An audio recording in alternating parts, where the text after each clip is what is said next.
I've been needing to find a new apartment, which has not been easy with credit as bad as mine. Luckily, I found cosigning.com. They connected me with a cosigner who helped me get my dream apartment for me and my dog. I just paid a small fee and was able to move in fast. Get the cosigner you need for the apartment you want. Check out cosigning.com today. Yeah, well, Jesse, when she had first kind of into the courtroom, I can't necessarily describe it as a tense moment necessarily, but I can only imagine what was kind of going through everybody's minds. You have Diddy's children on one side, his family on one side. You have Diddy, who was looking at Cassie at the moment that she walked inside that courtroom today. She was wearing a long brown dress. She is very, very much so, appears to be in her third trimester of her pregnancy. And so she kind of walked very quietly and very slowly up to the witness stand, took the, swore the oath and that type of sort, and then sat down for the prosecution's questioning. And then, wait a minute. Cassie, who is their number one witness against Diddy, is testifying on day one. And they've already played the video where him and her were fighting in the hallway of the hotel. Usually you want to end with this because you want that to be fresh in the jury's mind before when you're doing your closing argument. So they typically would add their star key witness and save their best for last. Why is she in the front? Their entire case is built around Cassie. This is telling me the truth. There really is not much of a case. And by the legal definition of the word, let's see. According to Google, sex trafficking is the action or practice of illegally transporting people from one country or area to another for the purpose of sexual exploitation. Now, according to the men that were also having sex with Cassie, we're going to get back to this video in a second. According to the male escorts who testified today, Cassie actually was the one who initiated them peeing in her mouth. Now, I hate to talk dirty like this and salacious. It's not necessarily my style. However, let's not cut corners and pretend that things are the same as they used to be in the 1950s. Never, and I mean never, sit up and try to judge another person's sex life or what they do behind closed doors. You never know what somebody's into. There's nothing illegal about filming yourself having consensual sex with another adult. It could be on her 18th birthday. It's called Bang Bus. Look it up. They're in Florida. They will fly girls out on their 18th birthday, and there'll be 10 dudes, hairy, sweaty, old, and they will bang the hell out of these women and put it on video and sell it. That's legal. But when Puff Daddy does it, it's illegal. Why? Companies fly women around the world to do OnlyFans content and sleep with other actors. But it's illegal when a black rich celebrity dude does it, or an athlete or a politician that's being targeted. It's not a crime when it's done daily. I mean, there's thousands of websites where they sell porn legally, different types of porn. The point is they're all consenting adults. This is a consenting adult. This is a couple here. Now, what this couple chose to do to get off after years of being together, sex gets old. It happens. And you might want to watch somebody else have sex with your husband or have sex with your wife. That's normal. In this situation, to say that he was coercing her or trafficking her, when there's also men testifying, male escort testifies in court. Cassie is the one. Cassie, who initiated him to pee in her mouth. What are we talking about? Why is this on trial? Matter of fact, why are we listening? I'm listening to the trial, and it's basically it's like listening to a Zane novel on tape. You're basically describing these people's personal sex life to me. Why is that important? These people are nasty. Maybe she wanted somebody to fart in her ear. You never know. And if they did, it's her business. Where is the racketeering and sex trafficking? Where is that? Where is that? He's only being charged with certain things. 5 things. 2 of the charges are redundant. It's the same charge twice. Transportation for trafficking and coercion or something like that. And then the other one is racketeering. And we'll go over the charges. I'm listening to the first day, the what she's saying. A freak off lasted 4 days. Others 36 to 48 hours. Confirmed she was urinated on. What the fuck does this have to do with the charges? What? Okay, we're talking about my personal sex life right now. Why? That has nothing to do with, am I out here, the sound of freedom, trafficking Cassie from state to state, and I'm using those proceeds to sell mixtapes out of my trunk? Is that what you guys are thinking happened? You think Diddy made $1 million off of trafficking Cassie's box to other billion? Are you retarded? What are we talking about here? None of this makes sense. This is a huge smear campaign. I guess they just want to spank Diddy bad. Anybody with 2 brain cells, when you get the jury to go into that room and they ask the jury, were any of these charges is he guilty of? They're going to say he's guilty of other stuff. If peeing on people is a crime, lock him up, but it's not. Is having group sex illegal? It's not, so you can't lock him up. Is having something called a freak off, where you guys shove ice cubes in each other's butts or whatever you're doing, that's not illegal. This is 2025. That's actually normal now. You know, who's on your jury? Everybody's over the age of 80. They're used to being at home with the same woman for 50 years, having missionary sex. That's what we're comparing this to. Who sets, matter of fact, what is normal now? Who sets the standard for what is normal to do sexually? That's not your job. That's not our responsibility. Cassie was scared to lose Diddy, so she continued. How the fuck is that Diddy's fault? I am a man. Diddy's a man. If a woman is like, well, I'm going to do certain things because I don't want to lose my husband, how the fuck is that my problem, or is that me being guilty of something? Can I also go back in the future? I have an ex-girlfriend that I spent an exorbitant amount of money on. Can I go 3 years from now and sue her and file charges against her for embezzlement and money laundering and defrauding me? We're not together anymore. And I spent a lot of money on her when we were together because I didn't want her to go ask another man for the money. So I gave it to her myself. Is that a defense now? Is that a defense? Can I in the future say all the money I spent on my ex-girlfriend, paying her bills, buying her stuff, I only did it because I knew if I didn't do it, another man would do it and she would leave me for another man. And I was afraid. I was afraid of her leaving me. And I didn't want her to get angry, because you don't know my ex. When she gets angry, she turns into the Hulk. So is that what we're doing now? I can say that my ex, basically, I knew her ex-boyfriend would give her money if I didn't give it to her. So I should get that money back and she should be charged with defrauding me. I don't understand. Do people understand the kind of precedent they're trying to set here? She's saying she was scared to lose Diddy, so she did all kind of freaky sexual stuff. What is a woman's number one agency? Her sexuality. What is a man's number one agency? His ability to provide, his resources. So if men and women are equal, and this can go either way, can he also sue her and try to file charges against her for all the things he contributed to her life and things that he done for her, and say, well, I only did it because I didn't want her ex-boyfriend to come back into her life, or I didn't want to lose her to Post Malone or some other rapper? That's not an excuse. That's not a reason. That doesn't make sense. Oh, I'm scared to lose Diddy. Every woman is afraid of losing her husband or her boyfriend to another woman. Every woman is afraid. That can happen. There's nothing you can do about that. But for you to turn that around and pretend like, well, you were victimized or there was a crime committed because you were afraid to lose somebody is fucking ridiculous. It doesn't make sense, and it doesn't add up.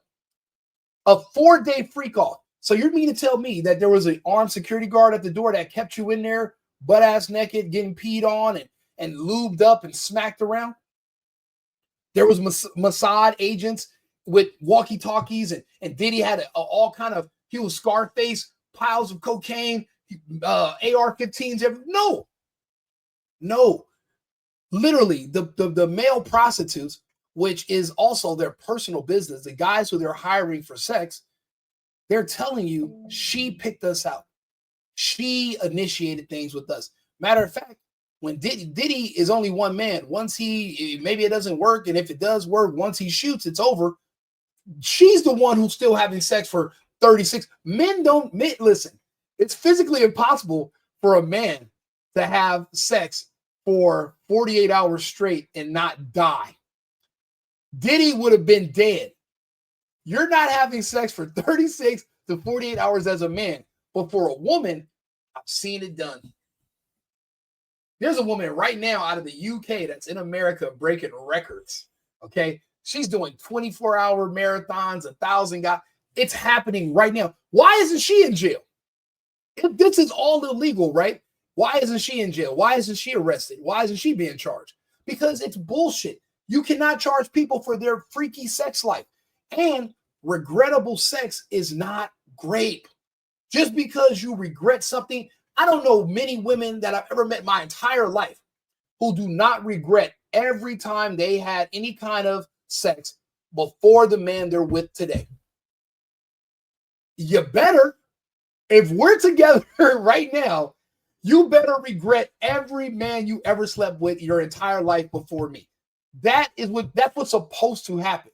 You're not supposed to say, yeah, actually, I'm glad. You're not supposed to say that. That should be illegal. If you're still thinking about all the men you used to bang before your current husband, that should be illegal, but it's not. But no one's regrettable sex does not mean someone victimized you, someone hurt you, someone forced you. You're not a victim. You regret it because you're not together with the guy no more. Now he's moved on. You see him with somebody else, and you're upset because you no longer have access to his resources. The way it works is, as a woman, it's your job to get along with me. You need to figure out how to work things out with your man. If he's the one providing the resources and taking care of you, you need to figure out how to get along with him. It shouldn't be the other way around, because we both don't need each other. He needs you emotionally, but you need him for everything financially. For example, let's look up and not to pivot off of the Diddy case, but there's another pending possible case. Let's look it up. Lil Wayne X. Let's see what she's saying.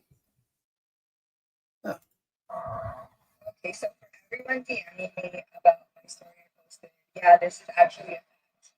Wayne literally kicked me and my daughter out on Mother's Day. Why does your daughter look so old? And that's not his daughter. Well, let's continue.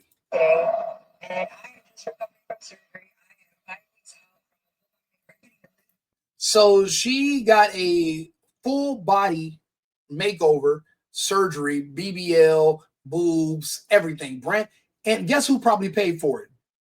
Weezy F Baby paid for it. And guess what? She did not do what she had to do to get along with him. And you know what the nice guy did? He put her out over the phone. That way we don't got to argue in person and fight. He doesn't want things to get physical. But look at the mindset of these women today. Watch, listen.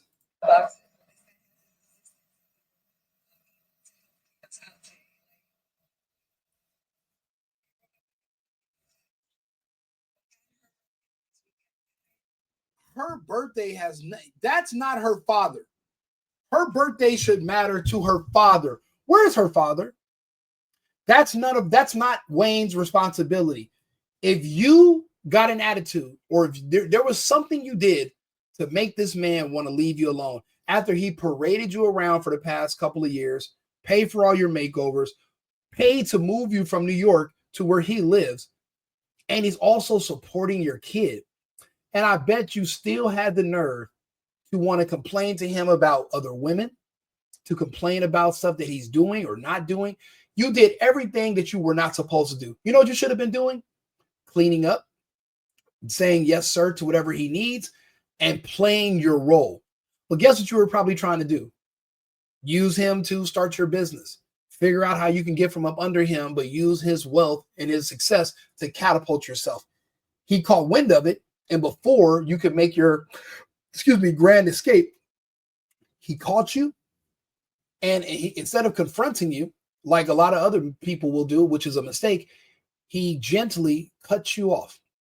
He had his assistants go bag up and box up all of your stuff, and he broke up with you via text message. That way, you cannot start crying. He doesn't have to hear your tone. He can't get manipulated into forgiving you fast and letting you come back in. He's done with you. I know this because I had to do this to somebody. I had to leave someone. I had a girlfriend.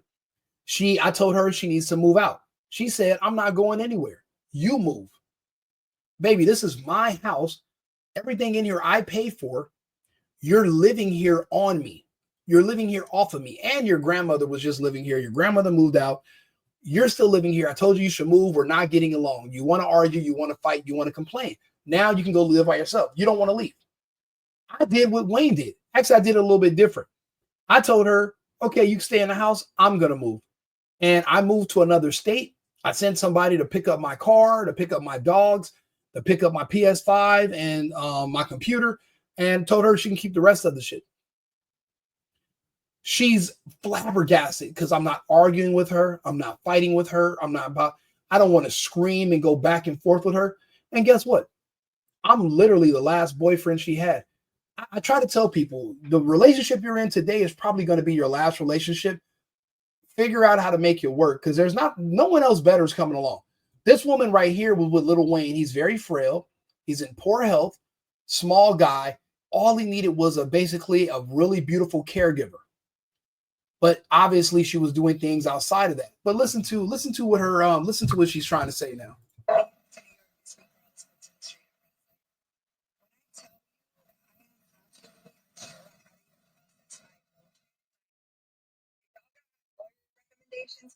Now she's saying, I don't know how to process my emotions. Do y'all have lawyer recommendations for a girlfriend? Not a baby mama, not a wife, a glorified girlfriend. Some people call them a fiance. She wants to now sue him for money because now that she couldn't get him to marry her because she has a mouth on her. So he probably figured out that in the future, she's going to sue him. And he probably had a dream about it and woke up and said, the bitch got to go. But she also couldn't finesse him into getting her pregnant. So she has no legal grounds and there's no child grounds to sue him. So guess what she has to do next? What do I always say on this channel? What do I preach to men who listen to me and follow me? What do I tell my friends in person when everybody comes around me? If she can't get you to marry her in a bad contract, that she can sue you. And she can't get you for child support because you refuse to get her pregnant. Maybe you wear condoms. She has no choice. These women have no choice except to accuse you of something. If it's not rape, it's going to be battery. If it's not battery, then it's assault. Sexual assault or regular assault. Let's see which one she picks right now. Please send them because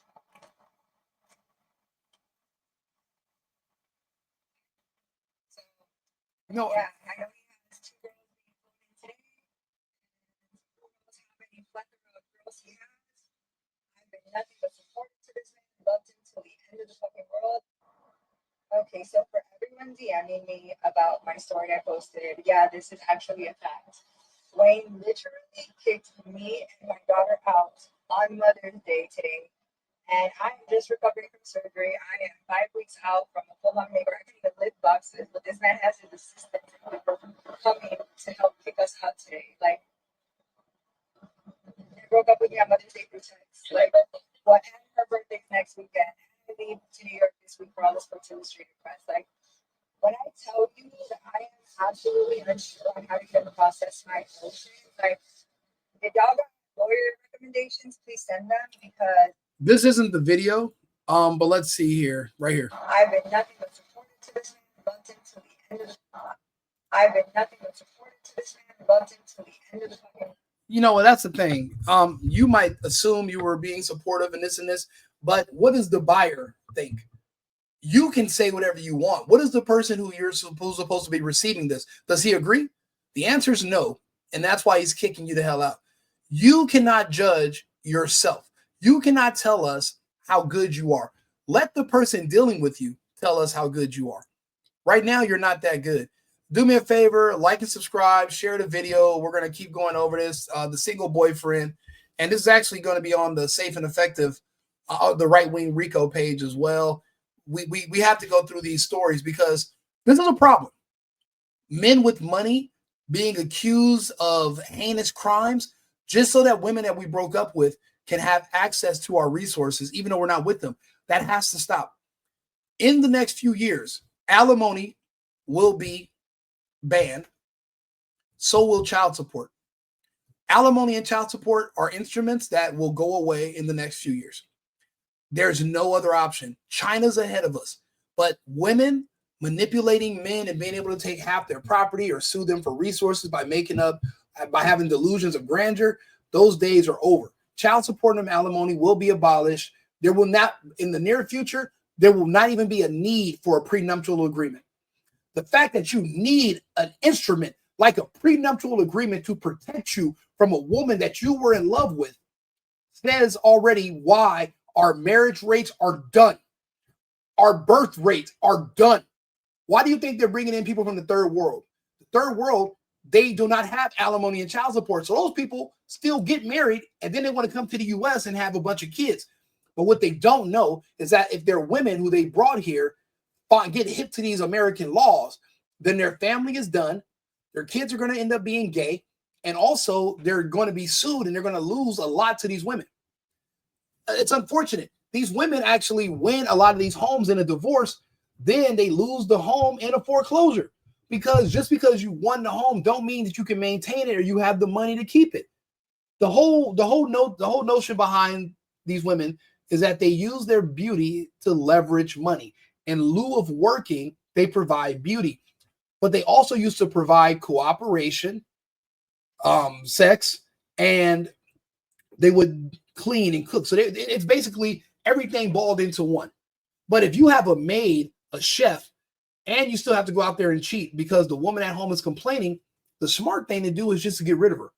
As long as you're not married to her in that bad contract and you don't have any kids by her, most men I know nowadays are forfeiting. They are literally foregoing the whole getting a woman pregnant and then wanting to hold her hand, go down the aisle. Because every time you meet a woman that you think you're in love with and you introduce her to your friends and family, you find out she's having OnlyFans. You find out your friends used to have sex, or you find out she used to do this and this in college, or when she lived in Milwaukee, or that one summer in Florida. They embarrass you, and you have to let them go. She's not going to tell you what she did. And as a man, men don't talk, especially if you're black. They don't want to snitch. No one still to this day knows what Chris Brown and Rihanna were fighting over. He never told us what drove her to hit him first. Tory Lanez is in jail right now. He just got stabbed because he did not want to seem like a snitch against Megan, but she had zero problem making up a lie about him shooting her. You got to keep in mind where this is going. It keeps happening. I've been nothing but supportive to this man until the end of but from New York City where I was living and brought me here for this bullshit. Like, that's crazy, you guys. Like, these men really be taking advantage. Wait a minute. He's paying for everything.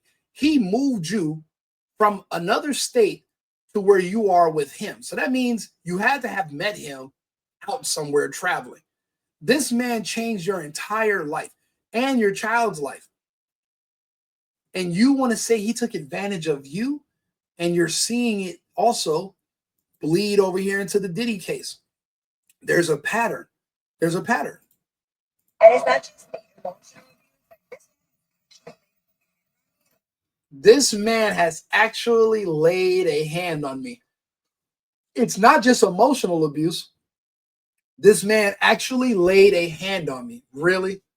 Really? Little frail, little sickly, little Wayne is just punching up on you. What are you, 5'10", a good 180, big, thick ass woman. So you just had a body makeover. So you're probably down 40 pounds. You might be 5'9", 150, 140.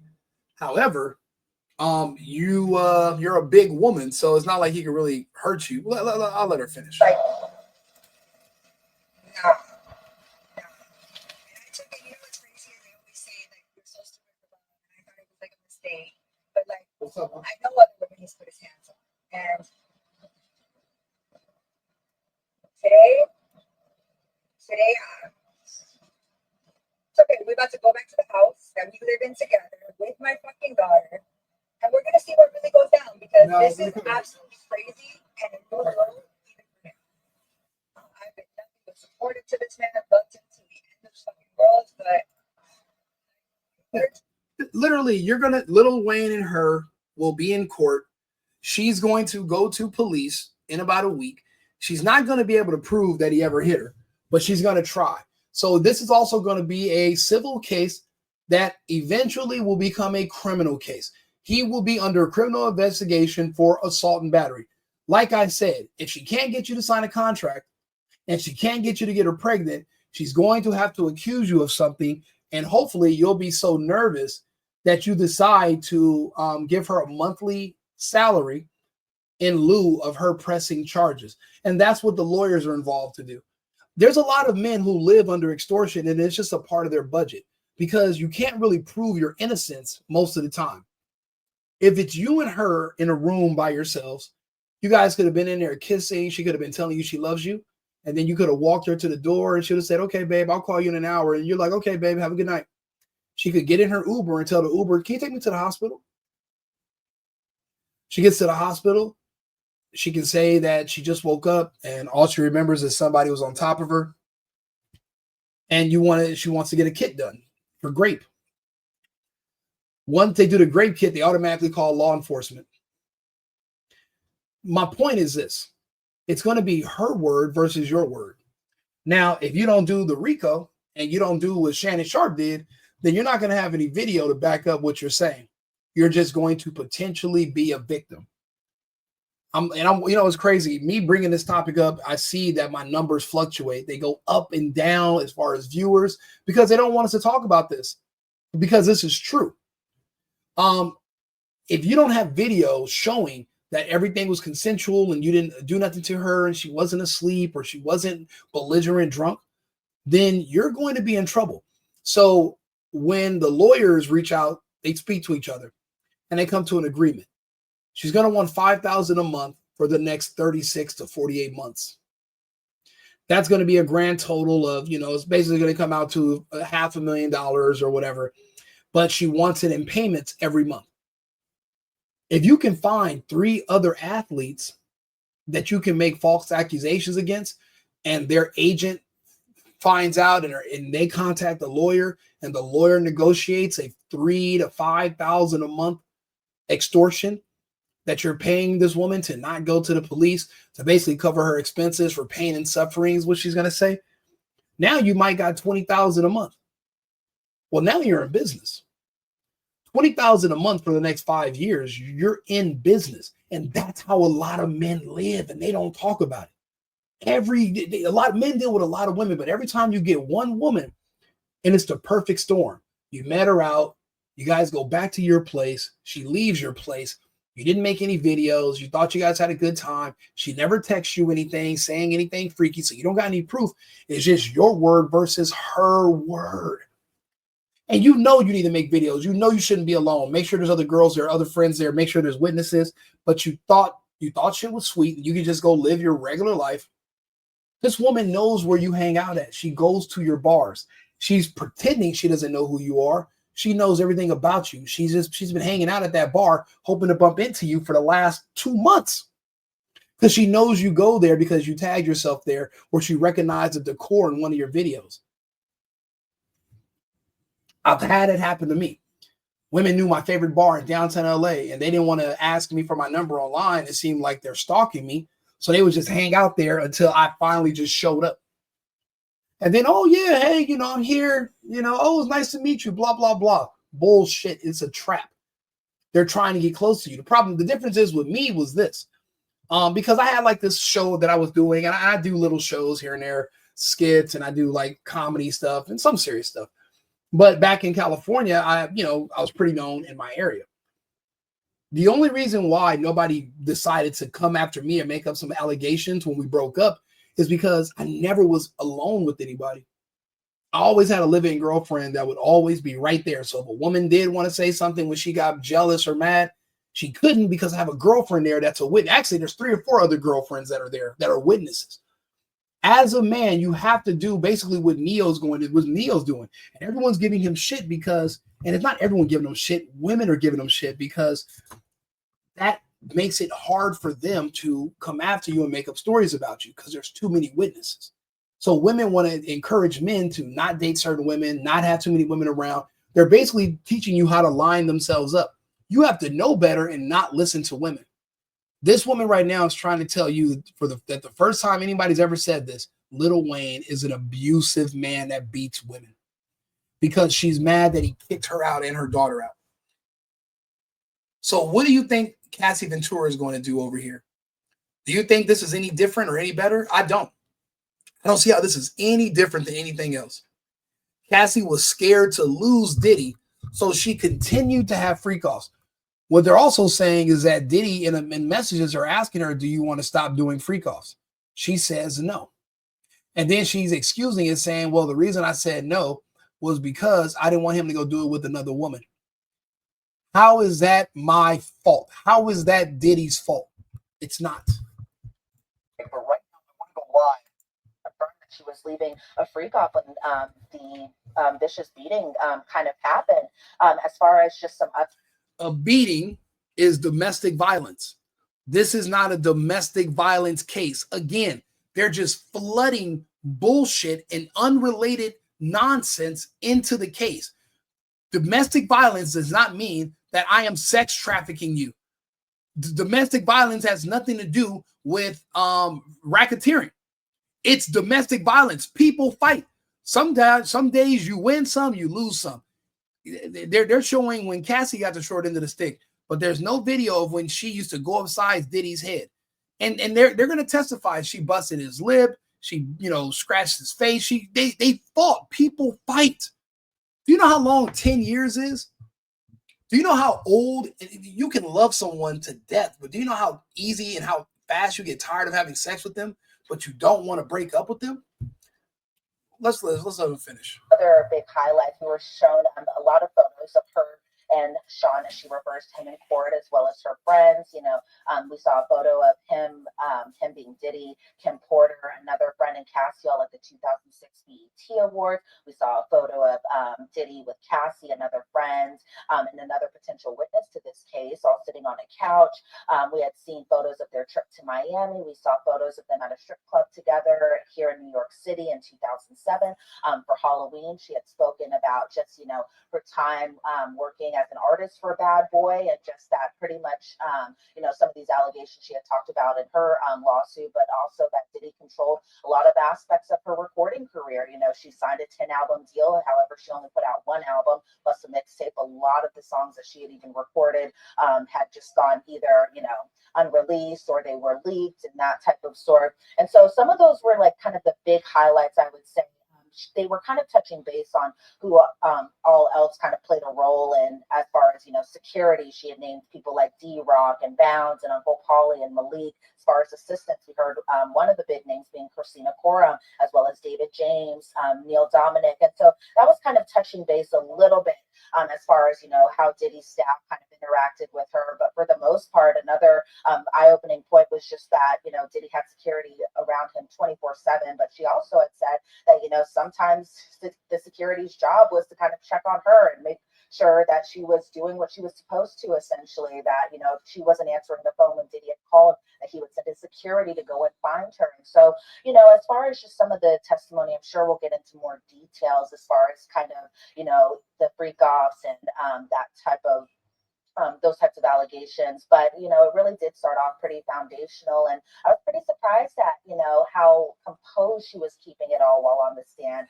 Again, she was very soft-spoken, but she answered the questions directly. If there was something that she was confused about or wanted Emily Johnson to rephrase or just to ask again, she was open about that. There were very brief moments of laughter, but that was just because, you know, it was nothing that had to do with any of those graphic allegations or anything like that. But it was just, you know, pretty much she was asked, like, why didn't you release more albums? And she's like, is that a question for me? And then there was a little chuckle. But for the most part, it was very much a serious tone. A lot of eyes were on Cassie. A lot of eyes were also on Diddy's children when they were talking, you know, for example, about Kim Porter and just how that relationship had ended while Cassie was starting her relationship with Diddy. And so we got to kind of see finally for a while now, because it's almost been 2 years since she had filed her lawsuit at this point, that we kind of got to see her explain her own view from her own mouth, as opposed to us seeing these allegations in like lawsuits. So I have two questions for you. One, how was the jury responding to her testimony and more of the graphic points of her testimony? But also, what was Diddy doing? What was Sean Combs doing? Was he looking at her? Was she looking at him at any points? So again, what was the jury's reaction and what was the reaction between Diddy and Cassie? Well, let me tell you, it was a very packed courtroom, so it was really hard to kind of see all the jurors in their faces. But from the little view that I got of just seeing these jurors, they were listening intently like they have been even since yesterday, taking notes, kind of watching back and forth, both, you know, the prosecution asked their questions, and then going over and kind of looking at the witness, that being Cassie, while on the stand. Now, as far as Diddy goes, he was watching very intently. Like, let me tell you something. He is very much so participating in his defense. He is jotting notes down. He's passing these notes, because we do know when the cross-examination comes down, it's going to be Ana Maria Estevao who's going to be doing that line of questioning once the defense does get to the cross of Cassie's testimony. But as far as Diddy goes, he definitely kept his eyes on Cassie for the most duration while she was on the stand, which I can only imagine was felt intimidating on her, and possibly, I'm obviously not in her mind, so I don't know that 100% or anything like that. But as far as Cassie looking back in Diddy's direction, even when she had gotten off the stand, you know, she didn't look at him once. She just walked immediately outside through the gallery, didn't look at him, didn't look at his children. There was no type of like soft smile, none of that. I think, you know, even she might not have noticed her husband was right there in the courtroom too, but she kept laser focused, got out of the door, and then that's when everybody else kind of left the courtroom for lunch break. Pretty surreal, to say the least. Let me ask you this. At the beginning of the day, we kind of got a sense of what's going to happen next. Everybody's been talking about the freak-off tapes, or these sex tapes, and how they're going to be visible in the courtroom, whether or not the gallery. A freak-off tape. Why? Okay, if I'm sex trafficking you, that's the action of me moving you from location to location. What you do once you get to that location is inconsequential. How nasty and how dirty and how freaky y'all got at the freak off doesn't mean shit. It doesn't mean anything. So what does it matter? Can you prove that I was against your will taking you and selling you to people? Now, you deciding you want somebody to pee on you or fart on you, or you want to rub their face in your armpit, what the hell does that got to do with the price of tea in China? It doesn't. What does that have to do with racketeering and sex trafficking and coercion? It has nothing to do with that. So why do you guys want to watch these tapes? And it's because he's a celebrity. He's a celebrity, and she's, you know, a pretty girl. And these are regular normies, and they just want to see some free porn. These are regular normies that have no sex life or they don't live in the real world. They're just basic NPC people, and they just want to hear other people's freaky tales and doing all the stuff that they can't do. You know, remember there used to be a show called Lifestyle of the Rich and Famous? Remember that show where people would basically watch TV shows about houses and celebrities that they wish they could be? And that's kind of what this is, except they're exploiting the lifestyles of the rich and famous. It's kind of like what TMZ does on steroids, just embarrassing these people, you know, a humiliation ritual. What they did at the freak off doesn't matter. Were you forced to be there or not is the question. And what you're doing at the freak off would not be an indicator if you were forced to be there or not, or if you were, you know, trafficked there. And these are grown ass people. You can never take responsibility from a consenting adult. Not in 2025. Women are equals. Women have agency. Women can choose to do whatever they want to do with whoever they want to do it with. There's nobody stopping these women from working, from voting Democrat. Nobody stops these women from doing anything. But now, conveniently, now she's a victim. Now she's a damsel in distress. Now she's scared. And since when? Men and women are equal. Can Puffy say that he was scared of Cassie? No, and nobody would buy it. And that's not fair. We have to keep things fair. None of this makes sense. It's going to see these tapes. I imagine when she's going to have to talk about these tapes. She's going to have to view these tapes. What was the discussion earlier this morning regarding the tapes, how a witness will be questioned about the tapes, and whether or not anybody in the gallery will ultimately see them? Yeah, so there was a lot of concerns about these exhibits, mainly more so, I guess, from us on the press ends portion, just seeing that these photos were sexually explicit and very graphic in nature. The government planned to show some of these images because they, according to the government, were 6 still images. They were nude images of victims that were sexually explicit, but the government kind of came up with a solution that, they would provide headphones to the jurors, so that way, we wouldn't hear any type of audio of these exhibits that were going to be portrayed. How fragile is the jury? These are not dead neck. These are not bodies of people in Palestine being slaughtered. There's no limbs and dismembered body parts. These are naked pictures of celebrities. And what makes you think these people are victims?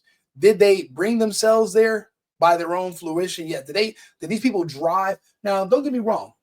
If they're in New York, they're at a hotel in New York, odds are they took an Uber or they took a taxi, because parking is hell if you're in LA or New York. These people were probably picked up in a limo, or they had a chauffeur pick them up. So that means they're trafficked because somebody picked them up. Did somebody drag them out of their house, forced them to put on that sexy lingerie, negligee underneath the trench coat and come to the party? No. Were they compensated? Yes. Yes.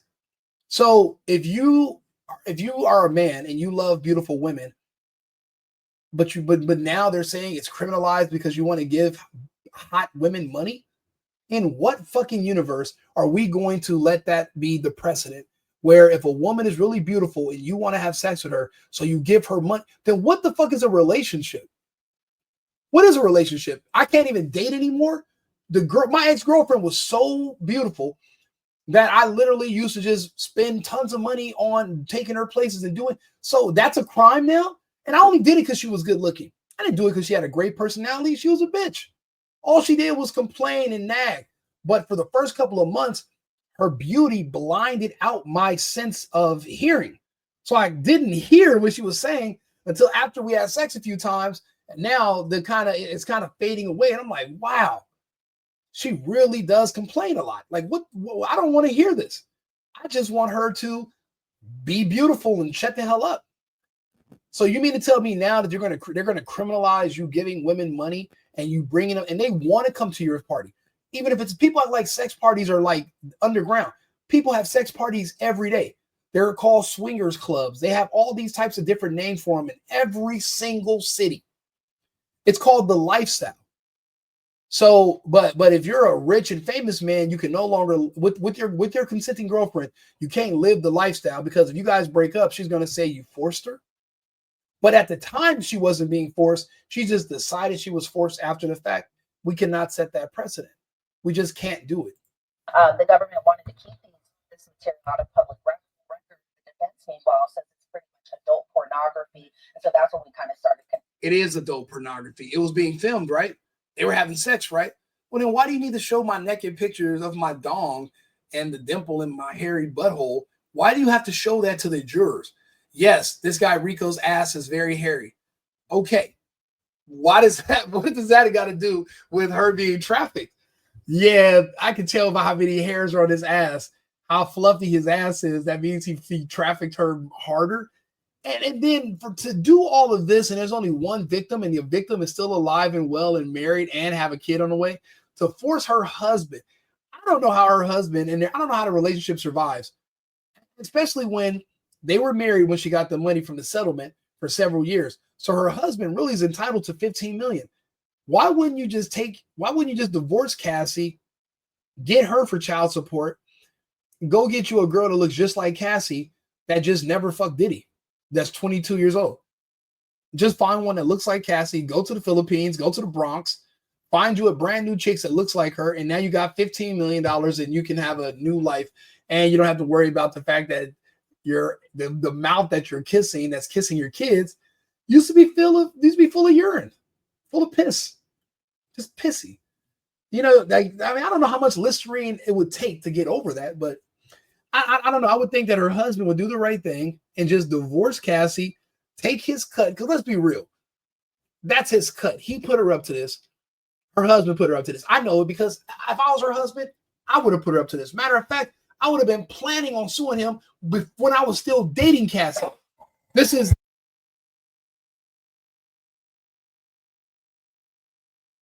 the overplay for the underplay, is what they say. That's how you pronounce it. Connecting the dots that these were, videos and images, these freak offs that the government is kind of talking about that's central to their case. The defense says it's a privacy issue, and they question what us in the press would pretty much do with these types of images. And you know what? We have a right to kind of talk about them, especially not in a salacious manner or anything like that. I don't think that was any of our intents on, being in the courtroom while these images were played or anything like that. But apparently it seems like, a point for the defense that, they were just wondering what the press would do about it, especially with so many eyes on this case. And so, they wanted to address this issue. The media did have a response through a lawyer. Not 100% sure what outlet they were with, but the media's response was pretty much that the press needs to see these. The testimony isn't necessarily suitable for these images because the big question is, was this consensual or was this coerced? And so the media lawyer offered maybe I'll be honest with you, was this consensual or was this coerced? There's no way for you to prove it either way. Now, just you deciding to do something as an adult doesn't necessarily mean you consented to it no more. What we live in some weird fucking times.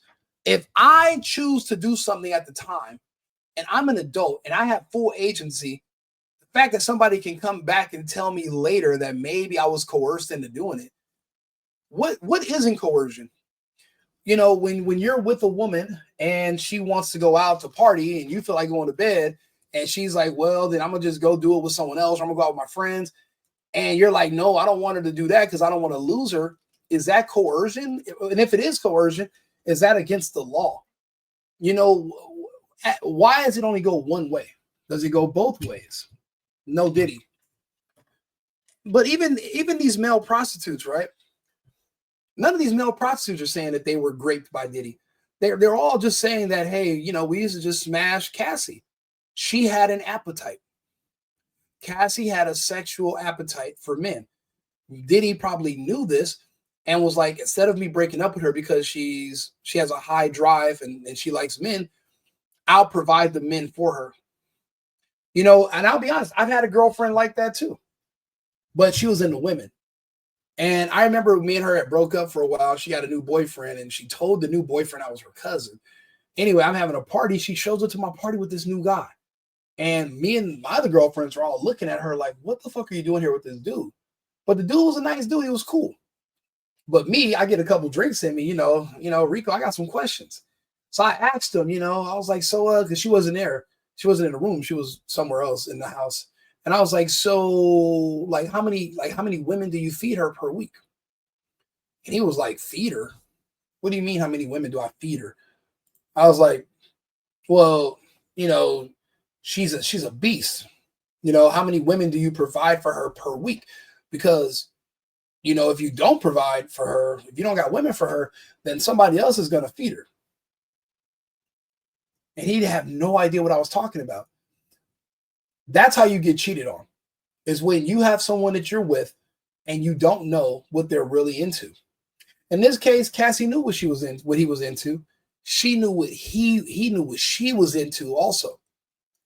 It's not like Diddy had her smashing a bunch of women. It's normally the situation. You want to see your wife with another woman or with other girls. You want to see a bunch of girls messing around. That's men's fantasy.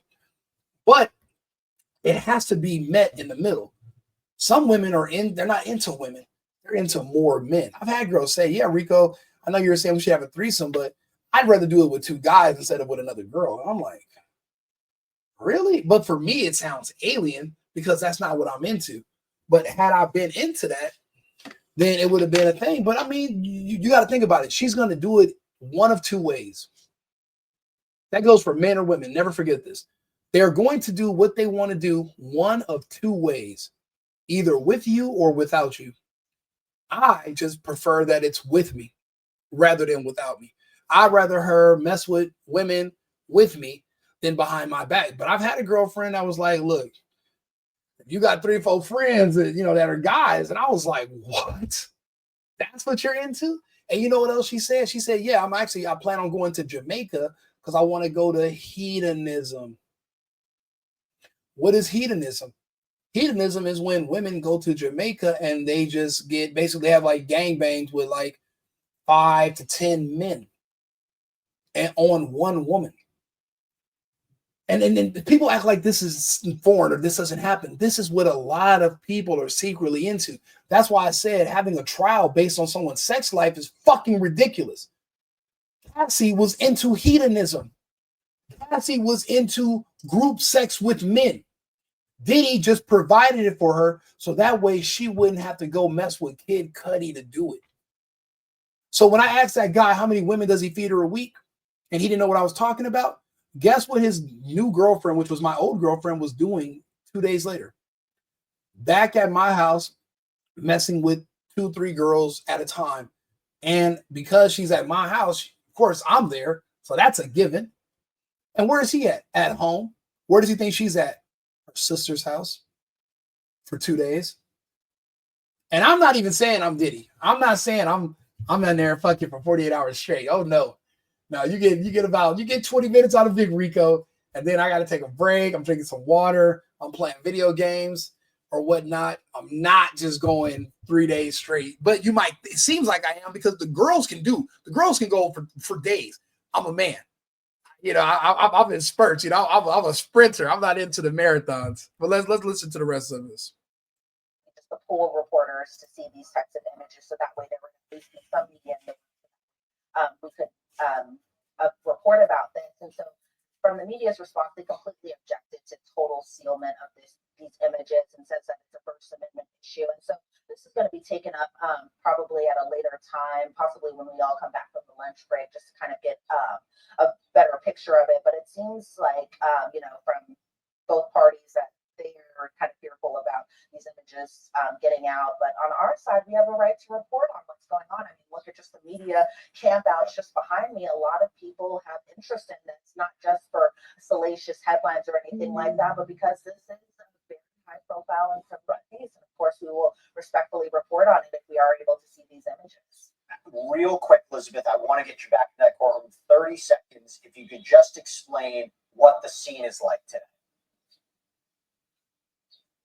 Well, the scene is very much so a lot of high energy, a lot of anxious energy, and maybe I'm just saying my own personal feelings because it was pretty tense this morning as a lot of people were just trying to battle to get inside that courtroom because everyone wanted to be in there when Cassie took the stand. Everyone wanted to see her raise her right hand, swear an oath, and to get inside that courtroom. So there was a little tense moments from people either cutting in lines or people trying to get ahead as well. But as far as, from the family's perspective, I had mentioned yesterday that the daughters had walked out during Daniel Phillips' testimony. That wasn't the case today. Everyone stayed in court, stayed in place. They were listening to all the testimony that was going on today. And so for the most part, it just seems like, okay, this is day 2. A lot of people are just wanting to know more information. What are we going to be getting out of this case? Is this a criminal case, or is this, very much so possibly a domestic violence case? The defense is trying to kind of paint it out. But as far as the mood inside that courtroom, it's very tense, I will say, mainly because a lot of people just have their eyes on this very important testimony from one of the biggest witnesses and one of the biggest players inside this case today. Elizabeth Milner, thank you so much for being our eyes and our ears about what's happening in that courtroom. No cameras, no audio equipment, but we got Elizabeth, and she does a fantastic job. Thank you so much. And I know you have to head back to the court. Thanks, Elizabeth. Thank you.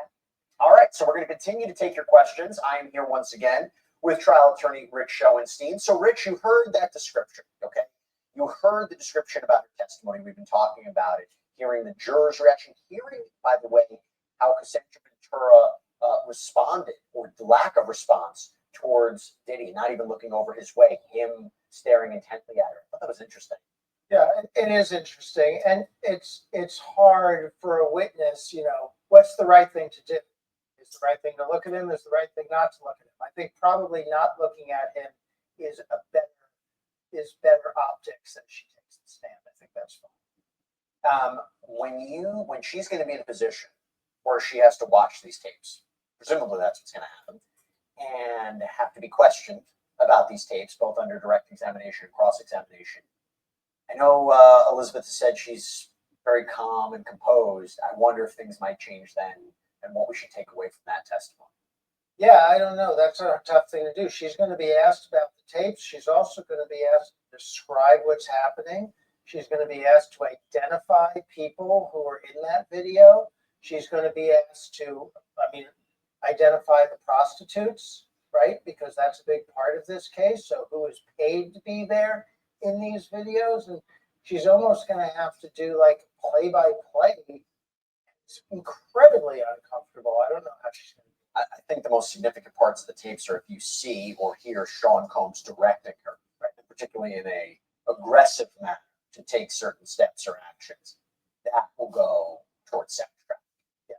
And she's probably been through these tapes. They've taken her through them many times to prepare for the trial and go over to get the case ready, to figure out who everybody is. So it's a little different when you get on a witness stand and do it in front of a jury, but it's not the first time she's looking at it. We're taking your questions right now again on YouTube as we wait for the testimony of Cassandra Ventura to resume. Question from Nomad.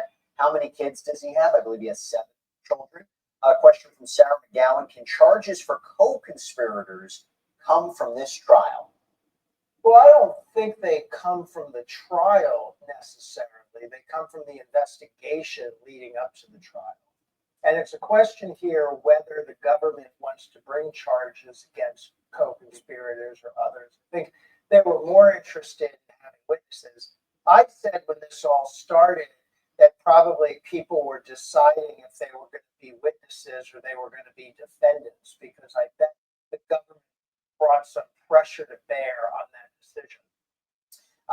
Question from Alpha and Omega Forever. Will the prosecution subpoena other celebrities seen in the evidence later in the case? That's presuming there are celebrities that are, well, let me rephrase.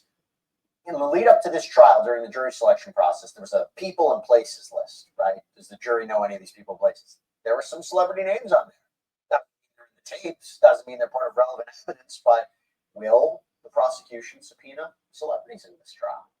Yeah, I don't know. That goes back to the discussion we were having. Is it actually in the prosecution's favor to drag other celebrities into this and make it maybe seem like a Hollywood thing? If they had certain people who had important testimony to give and were willing to cooperate and do it, then they might want to put it on. But I don't know if that's happening. Question from Rachel Wilson. People outside the courthouse admit they're trying to influence the jury, not just protesting. Could they be held accountable for that? I don't know if they can be held accountable. We see this now in trials. There's a trial some people are watching in Massachusetts where there's been a big fight about who can be in front of the courthouse, how far do they have to be from the courthouse. Yeah, that's it. You've heard of it.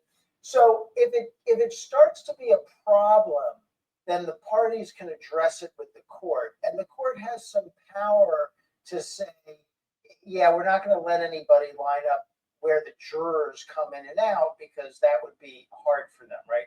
That's the one thing you don't want them doing, is influencing the jury. Otherwise, people will have a right to be outside the courthouse. They have a right to make their opinion known. I will tell you, the time that I saw this in a way I've never seen before was Johnny Depp Amber Heard. When I was in that courtroom, when Amber Heard was testifying, the courtroom was filled with Johnny Depp supporters. And I will tell you, as she was testifying, there were snickers, there were people murmuring under their breath. The court deputy had to come over and tell people to be quiet. That created a different environment, and I didn't like it. And that was a problem, because from a purely legal point of view, you don't want that outside pressure on the witnesses, on the court, on the attorneys, on the jury. I didn't like it. Yeah, well, that's what it is. You know, I'm pretty sure Diddy doesn't like being embarrassed like this in front of the world. They said he was going into sex shops and buying butt plugs and that's all stuff that men do. People do that. Adults do that. But now it's coming out and it's being put on record that he's just some, into all this kink. But I mean, Cassie was a beautiful woman. He was having his parties with her. How can you can't criminalize that. And look how pretty this chick is. You think she wouldn't have been at a freak off if billionaire Diddy walked up to her and invited her to a little party and told her to wear something sexy? She would have been there too. But I don't know why everybody's pretending to be so sanctimonious. We're not. Very few people left really are. Everybody else has their own little deviancy. Hi, John. Good afternoon. Well, Cassie Ventura, who is still on the stand, has testified that she was a fan before meeting Sean Diddy Combs, describing him as larger than life. She says when they were finally introduced, he began to control her life and every aspect of it. So Ventura, who is now married with kids and due to give birth soon, testified she was 19 and there was a 17-year age gap when she met Diddy and signed with his record label. She said their relationship turned sexual when she was 21. The pair was in a relationship for a decade. She says at first it was private because Diddy was publicly with someone else and worried about optics. So she was a side chick. Why does that matter? It doesn't. What does this have to do with racketeering, sex trafficking, coercion? You were his side chick. He was married to, I believe, Kim Porter. You were the side chick. There's tons of side chicks. She was just talented and she was really pretty. How does this make him that deserve to go to jail for life? Like none of this equals him deserving to go to jail for life. And I'm not even a Diddy fan. None of this even matters. None of it. She says the rapper introduced her to freak-offs, which are at the center of the case, according to prosecutors, who described them as drug-fueled sex performances with male escorts that Diddy coerced women into having while he watched. Bro, that does not take coercion. You're hiring hot, jacked sex workers. You're hiring because you want them to be there. And then you're giving the women a catalog of men to choose from like a fucking buffet. And now that's a crime? That's a crime. But yet the websites where these people market themselves are not taken down and the agents are not arrested in mass. Neither are porn scouts because a lot of these escorts also do porn. They're also former porn stars. So the porn companies aren't shut down. Bang Bus is still around. What is it called? Bang Bros is around. Pornhub is still a thing unless you're in Texas. But when Diddy does it, well, now it's a crime against humanity. Call the UN, call Klaus Schwab, call the World Economic Forum. Now it's a problem because Diddy's doing it. Why? Because he has money. Why? Cassie is alive and well and healthy and married. You think that Diddy's the first man she was with that she had, so she was a virgin when they met?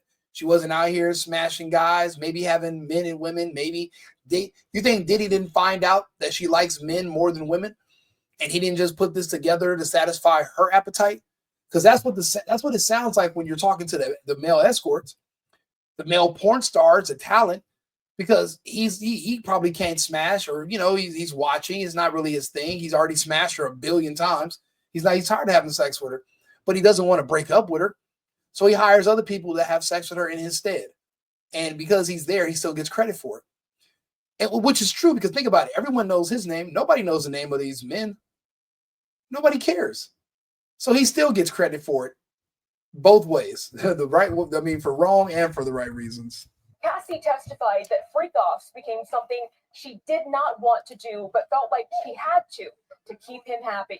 She told jurors one of these encounters was happening when Combs was caught on camera assaulting her in this disturbing 2016 Los Angeles hotel surveillance video, obtained exclusively and released by CNN last year. Diddy apologized in a since deleted Instagram post. She also said Diddy... You know what? Now that I'm watching this video, it looked way worse before.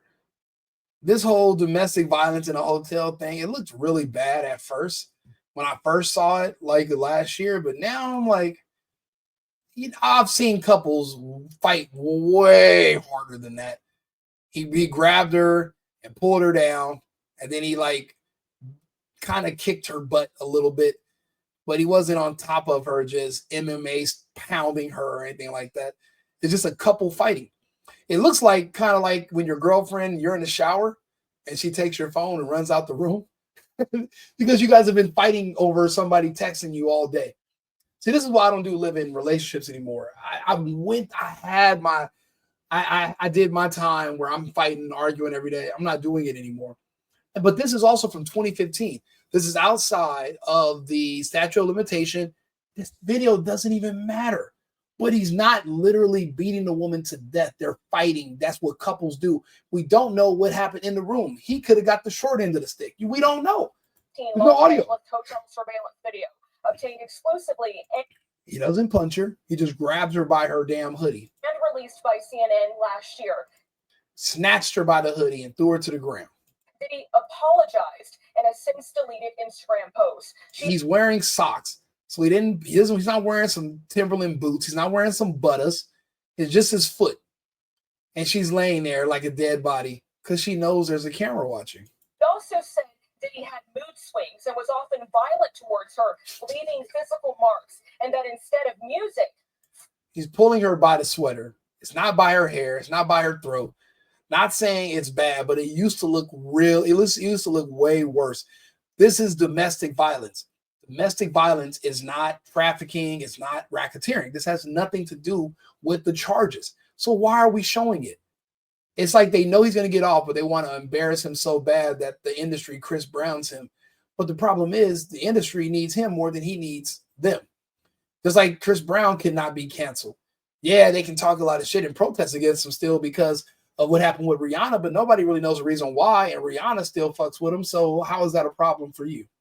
Breakoffs became a job for her. She testified that the longest of these sexual and he leaves her in the hallway. He goes back to the room. Performances lasted 4 days.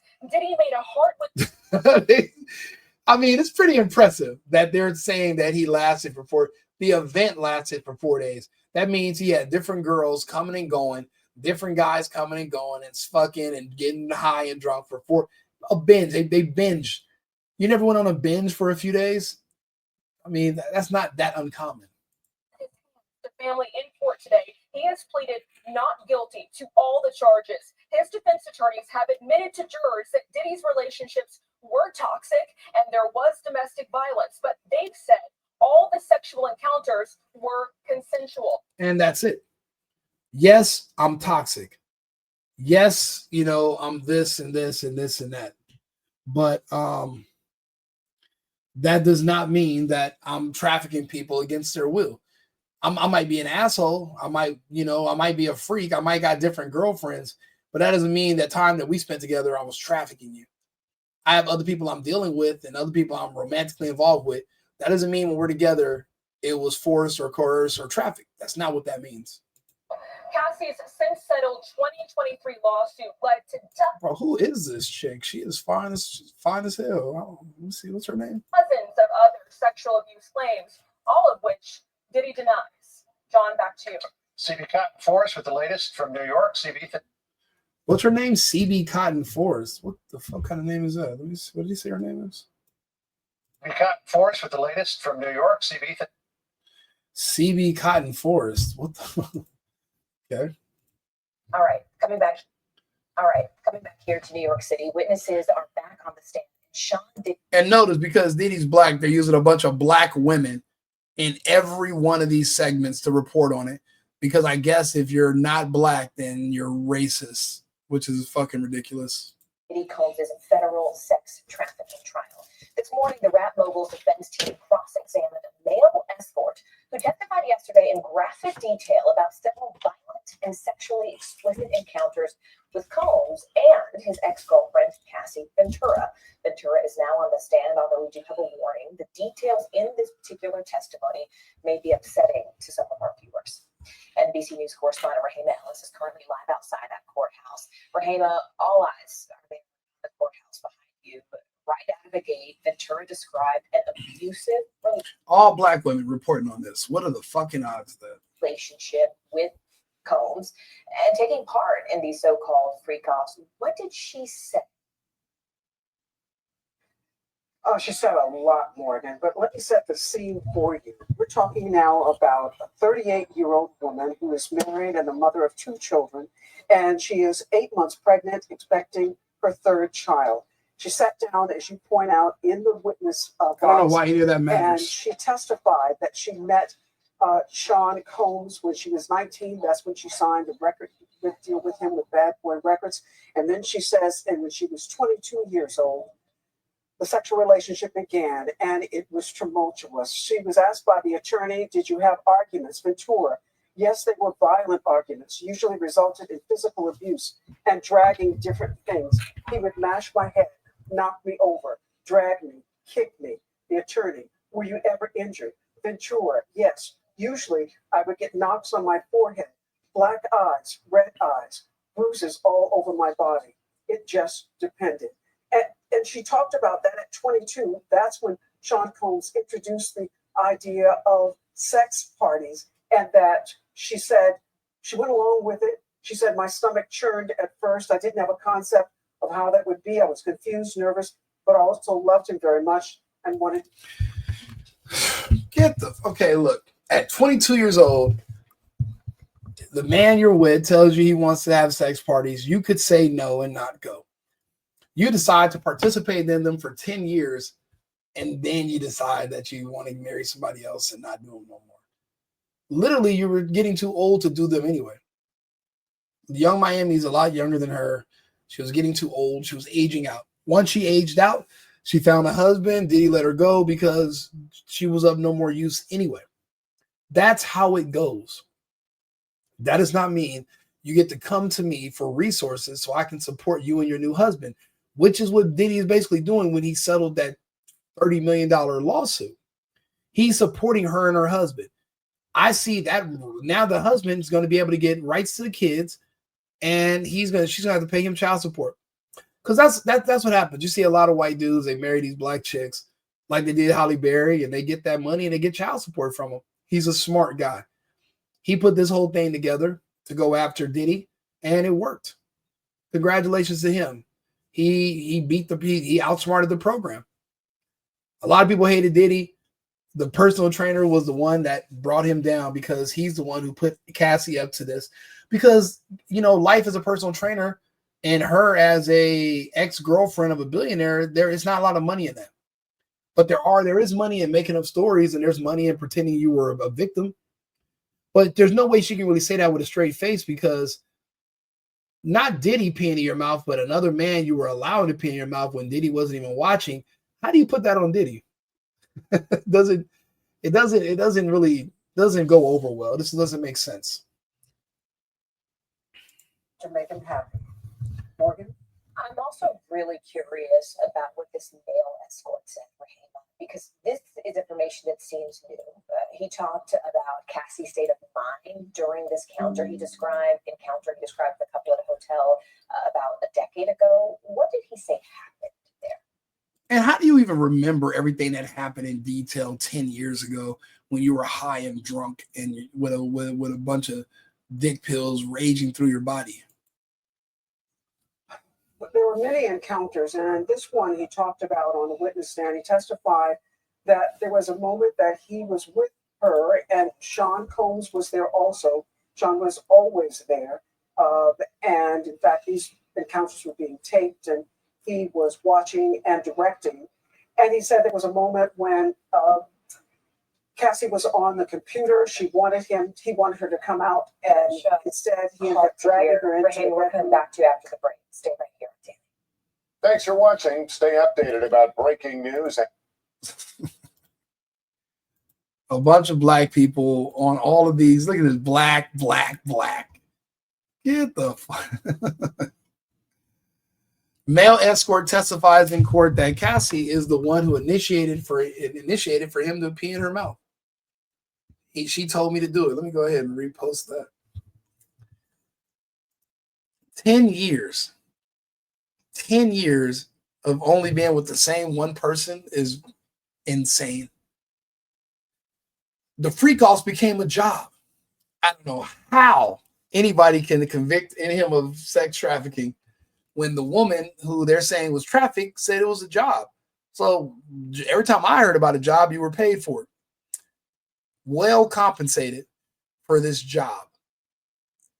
This was not just him beating her and taking her around and charging other people. Sex trafficking, I guess, would be him charging other people to have sex with her.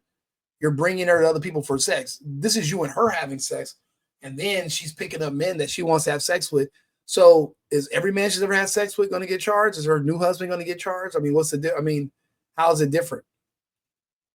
It's still sex with her. So can she in 5 years say that her new husband coerced her into having sex with him and manipulated her? And I wonder how many people will buy it. I'm sure quite a few. This is just getting more and more unbelievable.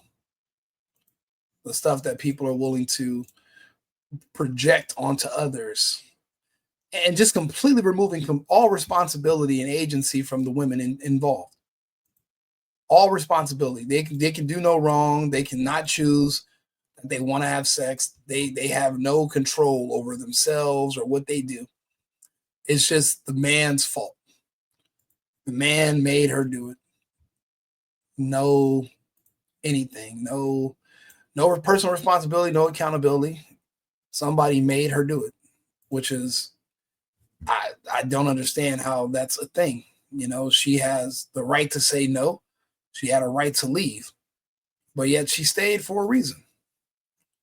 She stayed because she was into it.